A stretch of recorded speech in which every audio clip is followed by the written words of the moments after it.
Sebelum tidur, visualisasikan Nah, apa yang kamu inginkan. ini teman-teman. Ya. Visualisasikan aja. Kamu ingin apa? Bahwa kamu ingin punya uang di rekeningmu sekian gitu. Bayangkan aja rekeningmu sekian. Tapi jangan melawan perjalanan takdir. Minta sama mimpi saya. Minta sama mimpi. Saya pernah minta ini. Caranya gimana, Pak? Saya punya uang segini. Saya punya pilihan, uang ini apa saya gunakan untuk ini, tapi dengan resiko tidak ada gunanya. Apa saya gunakan untuk ini? Lalu saya tidur. Tolong kasih tahu saya, wahai kecerdasan semesta tak terbatas. Tolong kasih tahu saya melalui mimpi. Nah, begitu kita tidur, kan pikiran sadar tidur. Dikasih tahu saya. Jadi, mulai kita waspada ketika pikiran dikendalikan oleh reaksi.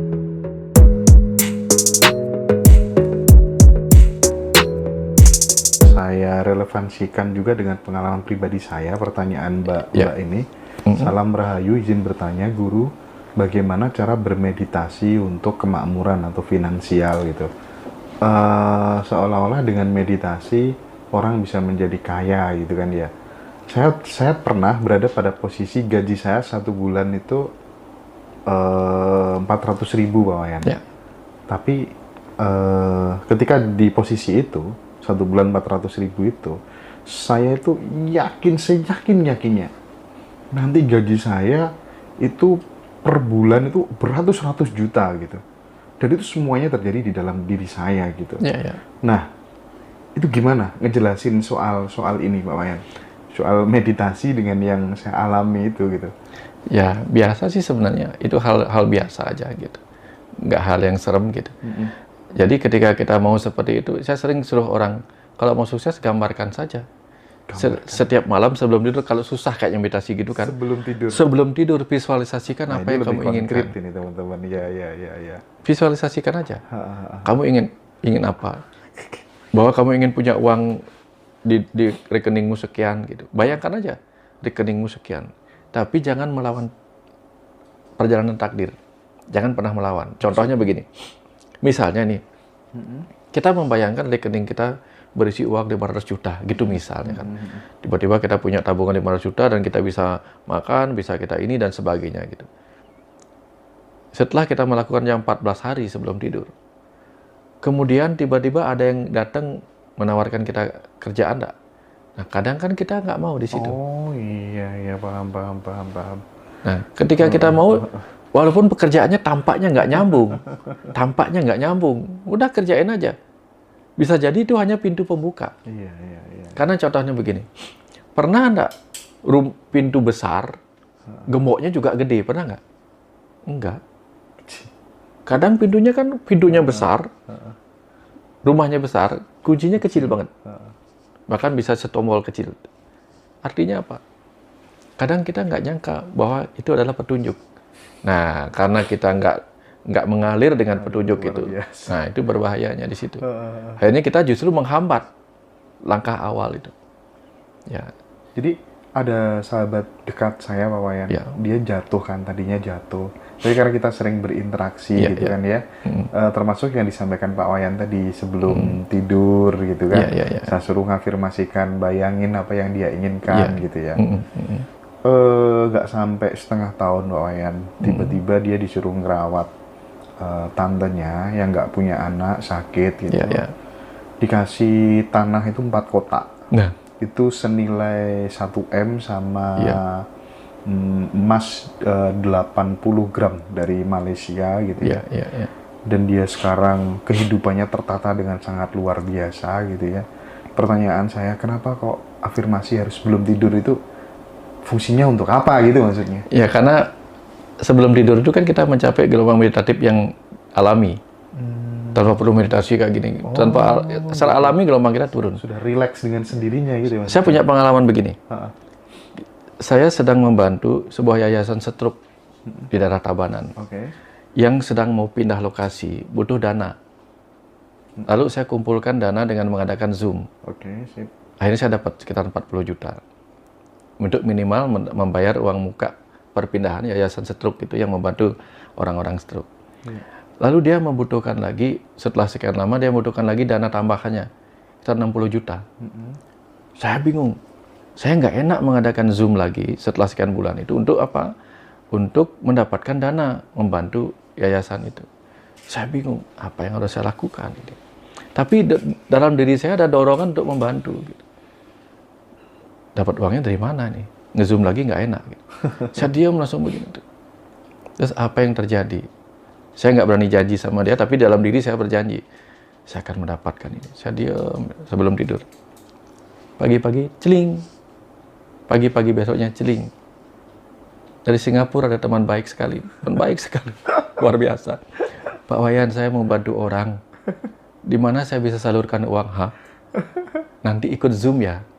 Ikut Zoom ya. Nah, ini calon donatur. Nanti ikut Zoom ya. Saya nggak membayangkan berapa akan diberikan donasinya. Nanti ikut Zoom ya. Saya mau mengumpulkan donasi. Untuk apa Pak Wayan? Ini untuk saya mengumpulkan dana untuk membantu yayasan stroke bla bla bla gitu. Oh, butuh berapa memang? Lagi kurang lagi 60 juta. Tidak ada jawaban. Nggak ada jawaban lagi. Tiba-tiba cering masuk. $6.000 Singapura. 6.000 ada berapa? Yang nilainya 63 juta. Langsung saya bingung. Dan akhirnya apa? Wah, hanya bisa mengucapkan thank you. Akhirnya langsung, Bu, kita sudah dapat, kirim ke situ. Luar biasa kan? Makanya bagi semesta, ketika kita hanya menjalankan tugas kita, tidak ada kepentingan apa-apa. Bukan demi kepentingan pribadi. Gitu. Semesta akan membantu kita. Ya. Jadi intinya adalah apa? Makanya setiap kali saya dapat sesuatu, ada dibantu orang, saya langsung mikir, ini yang akan butuh siapa ya? Mengalirkannya ini buat siapa ya sebenarnya itu. Ya. Karena saya banyak orang yang akan kemudian membutuhkan saya gitu. Tiba-tiba si ini sakit. Oh, gitu ya. Pikirannya Pak Wayan gitu ya, bukan ini tak habisin. Justru ketika untuk diri sendiri saya pelit. Oh. Untuk diri sendiri saya pelit. Misalnya pingin beli ini, janganlah, kasihan uangnya. Tapi begitu ada orang butuh, saya langsung untuk orang lain, untuk komunitas saya cepat. Untuk diri sendiri, entar dulu. Ngajak anak makan aja, Pak makan gini, entar dulu kemahalan. Yang cocoknya kita nasi jinggo. Kayak gitu saya. Pak Wayan, maaf mau nanya, kalau manusia yang tidak reinkarnasi lagi, itu mereka kemana Pak Wayan? Itu kan sudah tadi ya? Oh sudah ini, sudah ada. Oh iya oke. Ya, sorry. Oke. Ya. Nah itu ada catatan yang menarik sebenarnya tadi dari yang disampaikan Pak Wayan tuh, kalau saya garis bawahi, jadilah putusan untuk dirimu sendiri. Iya. Iya. Itu kayaknya harus dikampanyekan ya teman-teman semuanya. Iya. Kan kadang kita ini dijadikan utusan. Kamu kuutus sebagai seorang anak yang berbakti kepada orang tua. Kamu kuutus di kehidupan ini menjadi ayah bagi anakmu, menjadi ibu bagi anakmu, menjadi teman bagi sahabatmu, menjadi guru bagi muridmu, menjadi murid bagi gurumu. Tapi kalau kita nggak melaksanakan tugas kita sebagai utusan itu, kan kacau. Aku utus kamu sebagai orang yang membersihkan bumi ini. Aku utus kamu untuk menyediakan makanan. Jadilah kamu petani. Aku utus kamu. Jadi semua orang ini adalah utusan. Lalu mana yang tidak akan kita hormati sebaiknya? Ini ada loh orang yang ingin makan ikan, tapi dia nggak bisa berenang. Dia nggak bisa melaut. Aku utus kamu untuk menyediakan ikan-ikan bagi mereka. Kan diutusnya jadi nelayan. Jadi kan semua utusan Tuhan. Tapi ada orang yang diutus untuk mengajarkan ilmu agama. Itu utusan Tuhan untuk ilmu agama. Aku utus kamu untuk menyembuhkan orang ini. Aku utus kamu untuk menjadi pendengar yang menenangkan orang ini, jadi psikolog gitu misalnya. Jadi aku utus kamu untuk apa? Membantu orang ini memperbaiki ban sepedanya yang pecah, bengkel. Kalau sudah demikian pemahamannya, semua orang ini memang diutus oleh Tuhan untuk dharmanya masing-masing. Kalau begitu, siapa yang terhormat, siapa yang nggak terhormat? Coba. Yang tidak terhormat adalah yang tidak menghormati. Kan begitu? Jadi sederhananya begitu. Siapakah makhluk yang tidak terhormat? Makhluk yang tidak terhormat adalah makhluk yang tidak mau menghormati makhluk-makhluk lainnya. Dan merasa dirinya yang paling terhormat. Nah, bahaya ini. Repot ya. Nah, Di luar pengobatan medis, apa pengalaman yang dialami oleh Pak Wayan sendiri atau termasuk sahabat-sahabatnya, teman-teman seperjalanan yang diajari tentang self healing itu bisa mengobati berbagai macam jenis penyakit tanpa pengobatan medis? Pengalaman-pengalamannya yang bisa di-share ke kami apa aja, Pak? Tidak berbagai sih. Karena kan kecerdasan itu macam-macam. Ada kecerdasan itu yang mewujud sebagai dokter. Ada kecerdasan semata yang mewujud sebagai dukun, ada sebagai psikolog, ada yang lain-lainnya gitu. Dan kita juga bisa menggunakannya sesekali waktu untuk yang lain. Saya walaupun seorang dokter, itu pernah menyembuhkan orang yang datang dengan tensi tinggi, 180 per 140 sama dokter kemarinnya. Dikirim lagi ke saya nggak percaya. Saya cek tensinya, saya suruh tensinya dicek ulang, 170 per 140. Tapi usianya masih 30-an. Saya langsung ngomong sama dia, kalau dari umur kamu kayaknya nggak segini deh tensimu. Orang bule, orang Australia. Ini tampaknya terjadi peningkatan tensi karena ketegangan psikologis kamu. Karena tahta, harta, apa cinta. Saya rasa untuk usia kamu ini masalah cinta nih. Akhirnya mulai dia cerita. Ya, saya baru putus dari pacar saya sehingga saya minum bir, saya emosi dan minum bir banyak. Oke. Lalu saya ajak dia ngobrol tentang karma, reinkarnasi, bahwa apa? Urusan kamu dengan pacarmu memang jodohmu hanya sekian. Nanti kamu akan ketemu lagi dengan orang yang lebih bagus, yang memang jodoh aslimu, bla bla bla gitu. Menit ke-10, saya cek tensinya ulang, 140 per 100. Kaget dia. Turun. Kok bisa turun? Nggak apa-apa, belum, kita ngobrol lagi. Saya ngobrol lagi lama. Di menit ke-20, saya cek tensinya 120 per 80, bayangin. Nggak pakai obat. Ya. Jadi ada beberapa penyakit fisik itu disebabkan oleh pikiran. Nah, ini kita harus paham. Tapi kalau penyakit fisiknya disebabkan oleh fisik, ya serahkan pada dokternya. Serahkan pada ahlinya, karena dokter itu juga mendapatkan kecerdasan dari belajar. Ya, tetap kita gunakan seperti itu. Tapi ada saat kita perlu ini. Kalau misalnya saya mau pilek nih, kalau hidung tersumbat, saya contohkan ya. Nanti kalau hidung tersumbat, tuh pegang aja di sininya. Pegang di pangkal hidung. Tapi kita harus mengerti, di dalam sini ada namanya konka hidung, gelambir-gelambir itu. Ketika pilek, gelambir itu melebar, membesar. Sehingga menutupi lubang hidung kita. Itu kita pegang. Mengecil, napasku lega. Nanti akan kedengaran, tergantung latihan kita. Nanti akan kedengaran, trepek, nanti lega dia. Bisa kayak gitu. Aku pernah sih nginstruksikan telingaku waktu itu nggak bisa dengar. Iya. Kok bisa ya, Wayan? Aku sampai kaget gitu. Terus aku nggak mau tahu, pokoknya nggak sampai 5 menit harus beres gitu. Ya. Ajaib. Beres. Dulu saya main sepak bola. Waktu baru tamat dokter, tugas di Singaraja, itu main sepak bola di lapangan tentara. Sepak bola tabrakan lutut lawan lutut. Sakitnya luar biasa. Lalu saya pegang. Tenang, nggak apa-apa. Kamu kuat. Dalam tempo beberapa detik hilang. Saya main lagi. Nah, tapi kejadian berikutnya apa? Setelah tamat dokter udah lama jadi dokter, saya turun dari tangga. Kakinya masuk. Dek, gitu. Sakitnya luar biasa. Saya pegang lagi. Tenang, kamu nggak apa-apa. Sakitnya seketika hilang. Saya kira saya sehat karena sakitnya tiba-tiba hilang. Pas saya jalan lagi, kumat lagi sakitnya. Baru tak lihat. Ternyata saya keselio. Akhirnya saya bilang, oke, kamu boleh sakit. Baru dia nyut gitu. Nah, tugas kita adalah belajar berkomunikasi dengan tubuh kita. Enggak, saya menariknya itu ketika Pak Wayan bilang, kan pakai kata-kata kan? Ya. Nah, jangan-jangan suara ini adalah tools dari juragan yang namanya kecerdasan semesta itu sendiri. Betul, Pak? Kan energi suara. Energi suara. Iya, bener semua ternyata. Jadi kalau kita sentuh kan ada energi elektromagnet yang kita alirkan. Mas Aroyomo tepat berarti ya. Ada semuanya. Berarti bisa semuanya gini, ilmiah. Berarti bisa gini tanpa skincare, mohon maaf ya, tanpa skincare. Ketika kita cuci muka gitu. Terima kasih air yang senantiasa menjadikan wajahku awet muda dan bercahaya. Bisa berefek. Bisa. Beneran bisa. Tapi ketika kemudian itu hanya di batin aja beda. Sip. Tambahin getaran. Ya, kan energi itu adalah, kan katanya tubuh kita sebenarnya energi yang bergetar. Ketika digetarkan lagi sama energi suara kan tambah bagus getarannya. Iya, iya. Wah, teman-teman seneng semua Pak Wayan, ya luar biasa. Jadi teman-teman saya datang ke sini tuh, nanti tak ceritain lah. Ini nih, ketika kan dalam menjalani masalah kehidupan ini kita mungkin masuk sesi-sesi akhir Pak Wayan ya. Ya. Kita itu kadang bingung menentukan, ngambil keputusan itu bingung gitu. Nah, ketika Pak Wayan bingung di dalam mengambil sebuah keputusan, ini A atau B gitu, yang dilakukan apa? Minta sama mimpi saya. Minta sama mimpi. Saya pernah minta ini. Caranya gimana, Pak? Saya punya uang segini.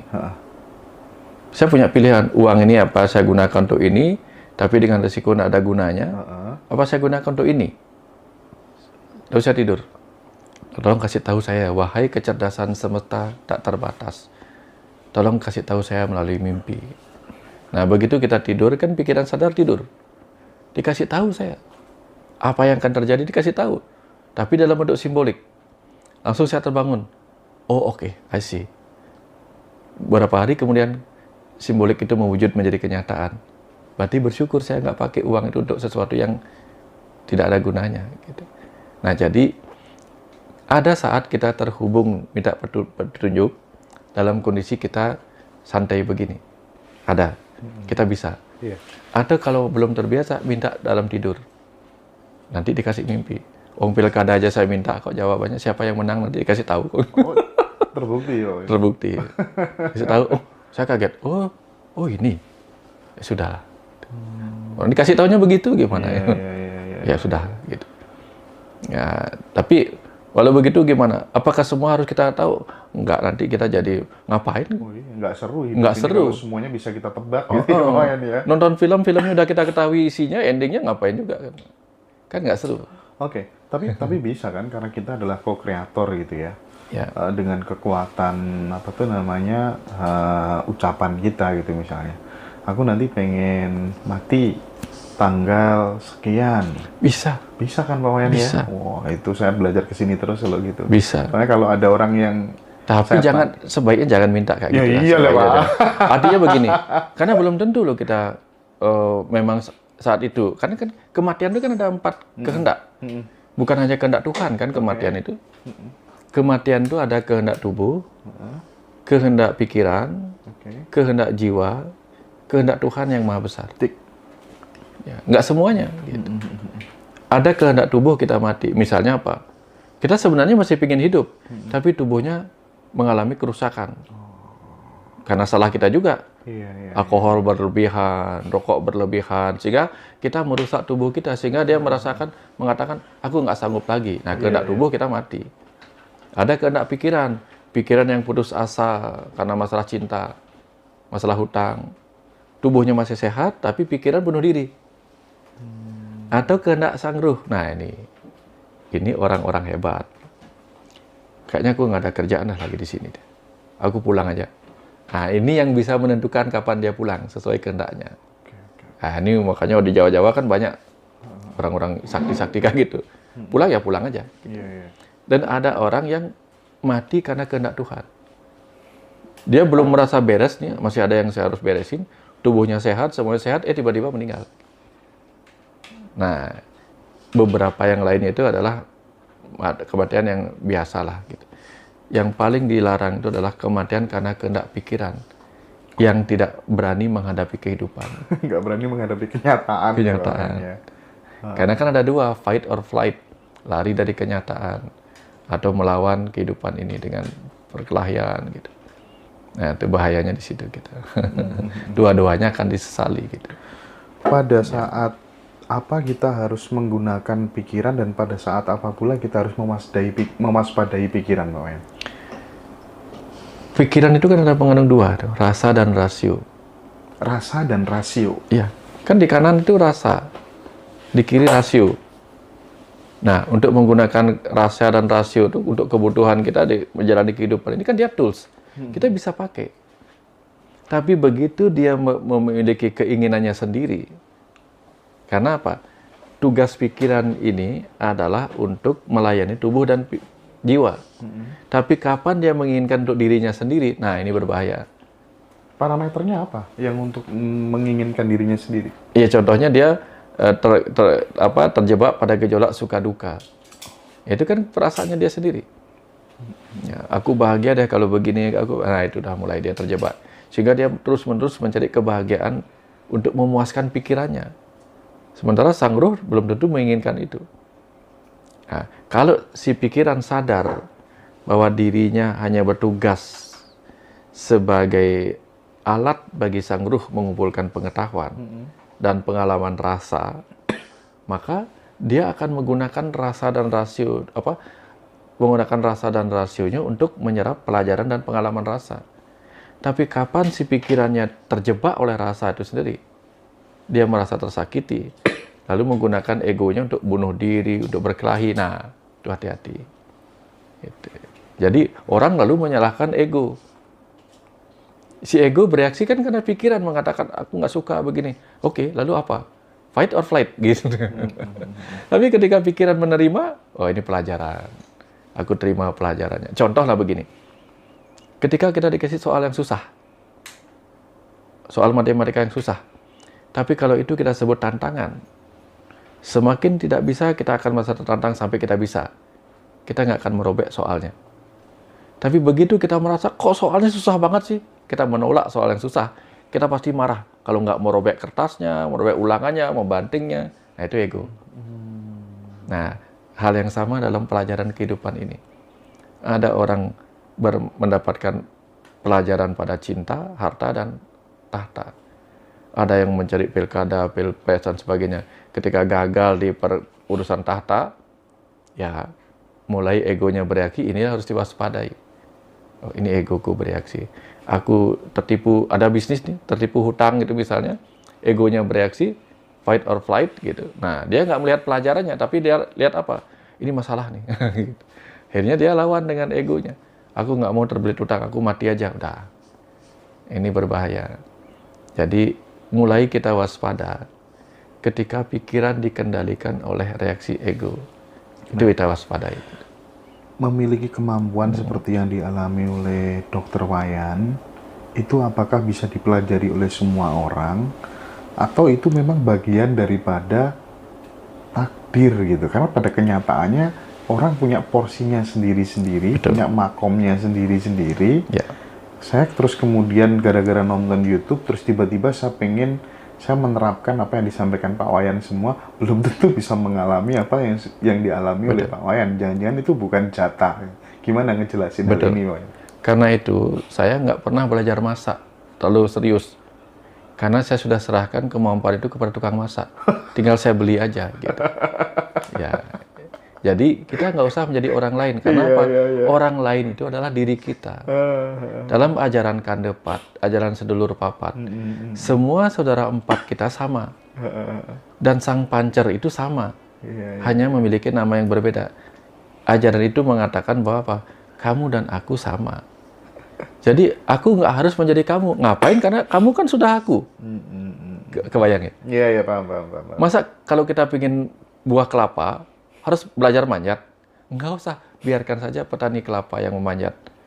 Nanti kita tinggal membeli dari tukang ini. Indra nggak perlu jadi Abu Marlo nggak perlu jadi Wayan Mustika, gitu seterusnya ya. Karena kita sebenarnya we are one gitu ya. Karena sama, jadi saya susah loh. Ini sakit, harus menjaga. Karena apa? Kalau ini dianggap pengetahuan penting, maka saya harus benar-benar menjaga pengetahuan ini. Jangan sampai pengetahuan yang baik ini menjadi buruk gara-gara saya berperilaku buruk. Kan saya yang kena. Ya, gara-gara saya gitu. Makanya dari dulu saya dikasih tahu, kamu jalankan tugas ini, entar dulu. Karena risiko. Karena kalau saya sudah diberikan tugas ini dan saya jalankan dengan tidak benar, maka saya menyesatkan orang lain. Tugas saya bukan menyesatkan orang lain, tapi menemukan dirinya sendiri. Tugas saya bukan untuk membuat orang lain hormat pada saya, tapi untuk membuat dia hormat pada dirinya sendiri. Gitu. Karena di dalam dirinya ada Tuhan, percikan Tuhan. Iya, percikan Tuhan. Jadi tugas saya ke sini bukan untuk membuat dia kagum sama saya, enggak.